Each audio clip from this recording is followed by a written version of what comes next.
was driving home from a friend's house on a typical July night. The headlights on my car pierced the night and lighted the lonely country road in front of me. My attention was attracted to a sudden shining flash of light in the rearview mirror. I turned to look behind me, expecting to see another car's headlights, but nothing was visible. Confused, I looked back at the road and noticed a big, shadowy figure standing in the center of it. I made a reckless turn and barely escaped an accident. I applied the brakes and the car came to a screeching stop, my heart pounding in my chest. For a little minute, I sat there, holding onto the steering wheel and attempting to process what I had just witnessed. Though much taller than any human I had ever seen, it looked like a man. And those shining red eyes. In an attempt to relax, I inhaled deeply. I figured it had to be an animal of some type, perhaps a moose or a bear. That could be responsible for the size. However, the eyes. I was sitting there when I heard a low, rumbling noise. It appeared to be originating from every direction. The engine inactive harsh, and the car began to vibrate. I looked out the windows, but silenced darkness made it impossible to see anything. Suddenly, the bright light shined straight into the dashboard. I covered my eyes, attempting to block out the light. The thunderous sound became louder until it was an overwhelming roar. I experienced a panic attack. What was taking place? I shouted as I turned to try to find the source of the light. There was a massive, saucer-shaped object a few hundred feet away, hovering barely above the ground. It flashed in a repetitive manner and radiated an unnatural light. As the object came closer, I sat there, terrified. All other sounds were blocked out by the rumbling noise. A weird feeling like pressure getting inside my skull was experienced. The intensity of it increased till I felt like my skull would explode. The pressure suddenly decreased and I exhaled with relief. However, a break was temporary. The car was suddenly filled with a low, hissing sounds.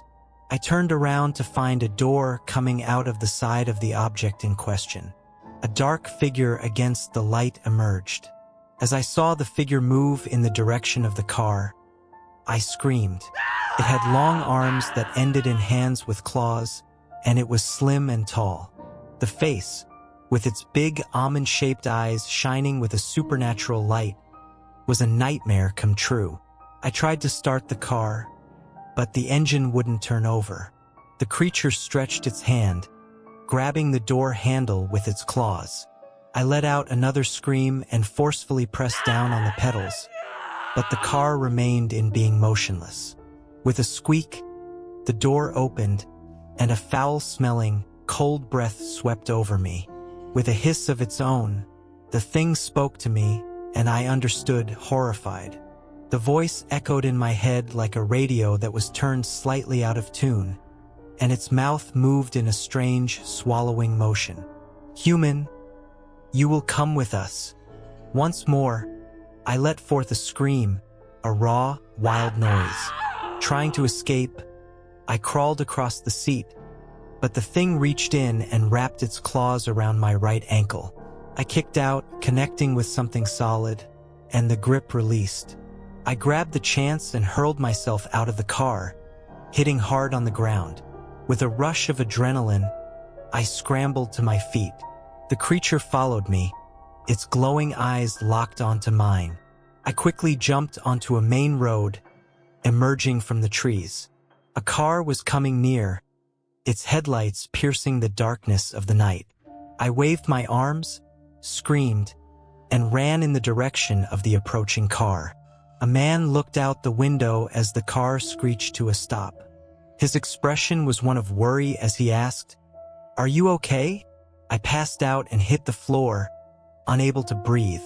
I looked back at the forest, but there was no sign of the creature or the object. The only sound was the distant hooting of an owl. The man helped me up after getting out of his car. He asked, helping to support my weight, "What happened?" I opened my lips to say something, but nothing came out. How on earth could I describe what I'd just gone through? Instead, I just shook my head, tears welling up in my eyes. After the man drove me home, I fell into bed and slept peacefully for the rest of the night. What had happened the night before seemed like a faraway, horrible dream when I woke up the next morning. However, the wounds I had on my ankle from the creature's hold were real.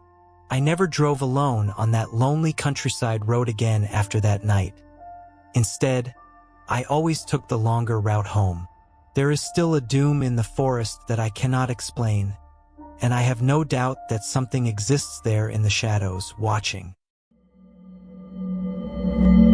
I've been drawn to forests my entire life. My mind gets calmed by the peace and quiet for some reason. That's the reason I purchased the cabin hidden away in the middle of the forest. It's my refuge, my place of escape. I was sitting on the balcony one autumn evening watching the sunset. The atmosphere was painted with shades of gold and red, and the air was fresh. I inhaled deeply as a wave of calmness surrounded me. I turned over and saw a movement. I focused my eyes and saw a mysterious figure making its way through the forest. At first, I believed it to be a bear, but its movements were too smooth, far too human. The person moved from the shadows into a patch of waning sunlight while I stared. I let out a shocked scream. It was a woman wearing an earth-toned, baggy garment. Her hair, which was long and curly, fell down her back and gave off a unique radiance. I was scared and then I got to my feet. Who was she? How was my cabin located by her? My mouth was about to shout, but something held me back. A primal desire whispered in my mind, "Keep yourself quiet. Watch." With her bare feet whispering on the forest floor, the woman walked closer. Her almond-shaped eyes and high cheekbones gave her a strange beauty. However, there was something weird about her, an unreal component that made my skin crawl. When she reached close to the clearing's edge, she stopped and took a wild smell of the air. Her eyes swept around the cabin, pausing on the balcony where I was standing. I held my breath as a weird sensation came over me. She seemed to be looking deep into my soul and looking right through me. The woman turned and went into the jungle after what seemed like a lifetime. Fascinated, I stared as she disappeared into the darkness. The only sound in the wilderness was my own breath. I lay in bed that night, unable to fall asleep. I kept thinking about the incident. Who was she? What was it she desired? And why, after seeing her, did I feel so different? I followed the woman's footsteps into the forest when I woke up the following morning. I searched because I had to, even though I have no idea what to expect. The forest grew darker as the hours went by. Just as I was about to turn around, I came upon a tiny, amazing pool hidden up between an old oak's roots. There was something about the water that attracted me in, something magical about its glittering beauty. I crouched at the edge of the pool, looking down into its depths. Then I caught sight of her. In the pool was the reflection of the woman from the night before, her face inches from mine. With a scream, I jerked back. Still, there was the image glimmering in the water. "Who are you?" Shaking my voice, I questioned. With a smile, the reflection showed off its pointed, sharp teeth. Its voice echoed in my head. "You know who I am," it whispered. "You've always known." Memories flashed through my thoughts, visions of flying through the night sky on the wings of moonlight, nightmares of shadowy creatures whispering in my ear. They had always seemed like fantasies to me, but now, "What do you want with me?" With my heart rushing, I asked. With a sound like twinkling bells, the reflection laughed. "We want you to accept your history," it said. "To accept what you truly are." The reflection changed, and I could see my reflection in the swimming pool. However, a supernatural light blazed in my eyes, and I noticed teeth coming out of my mouth. I threw myself back and cried out. I glanced back and saw that the pool was empty. The only sound in the quiet woodland was an owl humming in the distance. I sat looking at the now routine water for a long while. What was happening to me? I had another dream about the forest that night. This time, however, I was flying over the trees and feeling the wind rushing through my hair. Looking downward, I observed the woman in the moonlight, guiding a group of figures through the forest. Their sparkling eyes caught me as they moved with a strange comfort. I screamed as I awoke, the woodland outside my cabin glowing softly in the early morning light. I had a different feeling. I felt more alive than I had ever felt. I pushed open the cabin door and stepped out into the cool air, inhaling deeply. The silence was so complete that it buzzed in my ears, like if the forest were holding its breath. And then there was a low, creepy scream coming from beneath one of the trees. Not an animal sound, but something more primal. I experienced a rush of adrenaline and sensed a cry of response rising in my throat. I threw back my head and let it out, causing the woodland to reverberate. The trees screamed back at me from all around. I have no idea who I am or what the future will bring. However, I am aware that I am a part of the night, the moon, and the forest. I am aware that I am not by myself. They are waiting for me to accept who I really am. They are out there watching from the shadows. Maybe I'll join them someday. In the meanwhile, I observe the forest, expecting the night when I shall finally occupy their space. I'm waiting for the night I'll be free at last. I'll never forget the night I had a close encounter with something sinister. I was tired and ready for a nap as I went home from work. I saw a strange thing floating in the sky as I turned onto my street. When I drew closer, I saw it was something completely different from what I had initially assumed to be a plane or a helicopter. The disc-shaped object released a dazzling, flashing light. It started to drop and hover above the trees, which made me feel uncomfortable.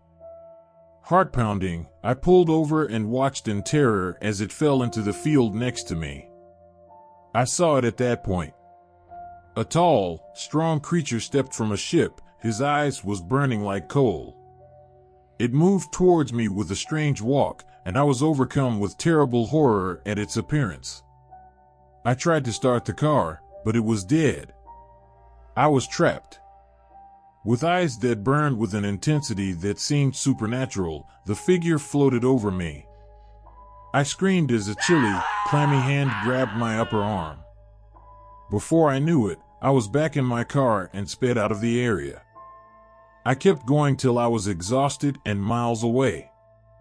My car was parked in my driveway when I eventually gathered up my courage to head back home, but something wasn't quite right. The dashboard had a strange symbol carved on it, and seats had been changed. At that moment, I realized that I had been abducted and that my body and mind had been victimized. I was shaken by the experience and realized that I would never be the same again. I had trouble sleeping for weeks because I kept having dreams about the experience. I could see the figure's glowing eyes everywhere, and I could hear its sinister laugh right next to me. I started to get worried and would constantly look over my shoulder in case it was hiding in the darkness. Then the weird things began to happen. Things would start moving on their own, and my body would start to show weird marks. At that moment, I realized that the experience had left me with a scary memento, a continual reminder of the terror I had experienced. I attempted to get help, but nobody took me seriously. They believed that I was crazy and had made the entire thing up. However, I was aware of the reality. I was not alone. I had been snatched. The incidents became more regular and intense over time. Strange symbols would appear engraved into my walls, and I would hear voices that weren't really there talking in my ear. At that moment, I realized I was being followed and that the monster that had abducted me was still close to me. I made an effort to get away from the constant fear, but it followed. It would appear in the corner of my eye, its glowing eyes fixed on me as it awaited its next chance to attack. At that moment, I realized I was stuck and there was no way out of the terror that night. Even though the encounter was quick, the fear it left in me would follow me for the rest of my life. I've tried to research to find out what happened to me, but I can't find any answers. I've talked to experts, to people who claim to have experienced similar things, but no one can tell me what I want to know. What was it? What did it want? And why did it leave me with this constant terror?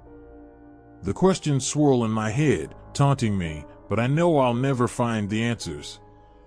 I'm left alone, trapped in a living nightmare, with no escape from the horror that haunts me. As I sit here, writing this, I can feel its presence, watching me, waiting for its next opportunity to strike. I know that I'll never be able to escape, that I'll be trapped in this living hell for the rest of my life. And so, I wait, frozen in fear, knowing that it could come for me at any moment. The encounter may have been a one-time thing, but the terror it left me with will haunt me for the rest of my life.